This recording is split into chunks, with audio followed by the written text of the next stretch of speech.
हम लोग ये सोचते थे कि लोग हमें कहेंगे कि पहले स्कूल बनाइए, हाँ। पहले ये कीजिए।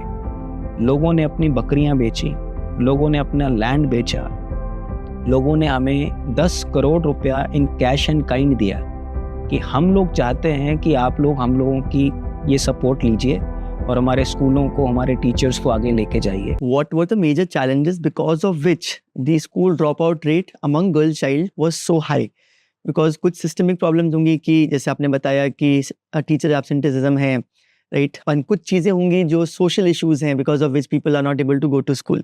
तो अगर थोड़ा बता सके what were the various reasons? तो मैं जैसे आपसे इंटरव्यू शुरू होने से पहले चर्चा कर रहा था कि I come from a relatively humble background. India में बहुत सारी ऐसी स्टोरीज हैं और I am also probably one of those stories जो लगातार स्ट्रगल कर रहे हैं, कोशिश कर रहे हैं कि कैसे एक अटेम्प्ट करें to make good of their life. I take a step back, go to the family background to make a context that what were the things which were being in my mind.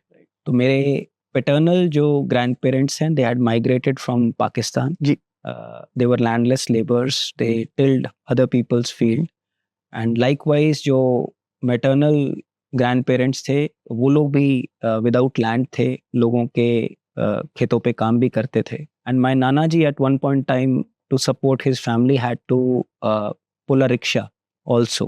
Despite that, I was intrigued by this fact even from my childhood कि उन्होंने भी अपने समय पे my mother is the lone daughter of her family. उन्होंने उस समय पे भी अपनी बेटी को शिक्षा से वंचित नहीं किया. उस समय पे भी उन्होंने लगातार उनको स्कूल भेजा, इवन बाहर भेजा पंजाब के पढ़ने के लिए. And right now I was in the 21st century and all these kind of schemes were there.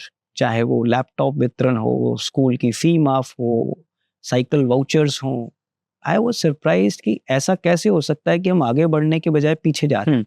इधर my grandfather was an exception और something is wrong in my district. उस कंटेक्स्ट में जब मैंने महसूस किया कि हम लोग जिस तरीके से सर्विस डिलीवरी करते हैं, जिस तरीके से इस चीज को बात को आगे रखते हैं, कई बार हम प्रिज्यूम करते हैं कि ये चीज पब्लिक में है, लेकिन उसको बार बार नीचे लेके जाना बहुत इंपॉर्टेंट है because there is always a struggle of narratives. आज एजुकेशन जैसे विषय के ऊपर भी अगर हम चर्चा नहीं करेंगे तो मेरा मानना है कि समाज जो है वो कोई दूसरी चीज के ऊपर फोकस करेगा because there is always a battle of priorities. In this background हमने ये सोचा कि let us bring education back to the forefront, let us at least discuss. और जो आपने चैलेंज कहे वो ह्यूमंगस थे कि एज अ कलेक्टर अगर हम पब्लिक को कहें कि भाई बच्चियों को स्कूल में भेजिए तो उन्होंने तो पहले ही भेज दिया होता.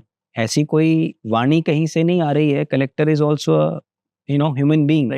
अगर वो कहे और सब काम हो जाए ऐसा नहीं हो सकता. So we thought about it. हमें ये पता था कि हमारा स्कूल इंफ्रास्ट्रक्चर बहुत अच्छी शेप में नहीं है. कहीं छतें भी टपक रही होंगी, कहीं जानवर भी अंदर होंगे, टॉयलेट्स की स्थिति खराब होगी. उस बैकग्राउंड में जब हम लोगों को कहेंगे स्कूल में भेजें तो हो सकता है कि लोग कहें कि पहले अपना हाउस इन ऑर्डर कीजिए फिर हमें आप बताइए. Exactly. In that backdrop I was taking meetings and things were not working. And in that backdrop I went back to the model which was again understood in Dungarpur that rather than कागज meeting, go and talk to the people. In that backdrop, with lot of courage, with lot of faith in the people, we did our first Shiksha Chopals. Okay.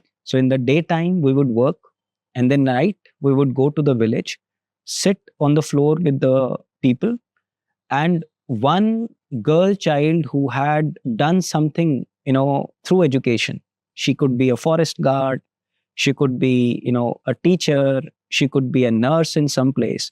She would be somebody who would be the chief guest that day, and she would narrate how education has changed her and her family in toto. There were times when there were family of generations who have been doing manual scavenging. उनकी बेटियां जब manual scavenging छोड़ के जब उन्होंने stage पे खड़े होके जहाँ कलेक्टर नीचे बैठा and she's sitting at the top, when she narrated how she has come there, I think it was magic. Even my thoughts got reinforced. तो लोग कई बार देखी हुई चीज को ज्यादा बिलीव करते हैं as compared to somebody coming and kind of pontificating to them. उस कंटेक्स्ट से लेके चाहे वो स्कूल इंफ्रास्ट्रक्चर हो, चाहे स्कीम्स का बेहतर इम्प्लीमेंटेशन हो, चाहे वो हमारे टीचर्स की ओरिएंटेशन हो, इन सभी पहलुओं के ऊपर हमने 3-4 साल काम किया। एंड आप बहुत हैरान होंगे वेंकटेश कि कहाँ तो हम लोग ये सोचते थे कि लोग हमें कहेंगे कि पहले स्कूल बनाइए, हाँ। पहले ये कीजिए। लोगों ने अपनी बकरियां बेची, लोगों ने अपना लैंड बेचा, लोगों ने हमें 10 करोड़ रुपया इन कैश एंड काइंड दिया कि हम लोग चाहते हैं कि आप लोग हम लोगों की ये सपोर्ट लीजिए और हमारे स्कूलों को, हमारे टीचर्स को आगे लेके जाइए। और इसी का फल था कि हमने 13,000 से ज़्यादा बच्चियां और तकरीबन 10,000 बॉयज़ हमने 6 से 14 वर्ष की आयु में आइडेंटिफाई किए थे, 3 लाख घरों को स्कैन करके, सर्वे करके। और मुझे बहुत खुशी है आज भी कि उन 23,000 बच्चों में से हम लोग 21,000 से ज़्यादा बच्चों को उन 2-3 सालों में स्कूल में वापस लाने में और स्टेबल करने में सक्सेसफुल हुए थे। सो जहाँ चाह है वहाँ राह है। आई थिंक रोल मॉडलिंग का काफ़ी इंटरेस्टिंग उपयोग किया आपने कि रादर देन कि कोई बाहर से आकर के लेक्चर दे रहा है कि गर्ल चिल्ड्रन को आप भेजिए स्कूलों में, जो लोग स्कूल गए, जो बच्चियां स्कूल गई और उन्हीं के स्टोरीज से लोगों को इंस्पायर करके मोटिवेट किया आपने। एंड आई थिंक एक और चीज़ जो बहुत ही इंटरेस्टिंग लगी was the involvement of people itself in collecting this money, pool of money and then utilising it for the proper cause here.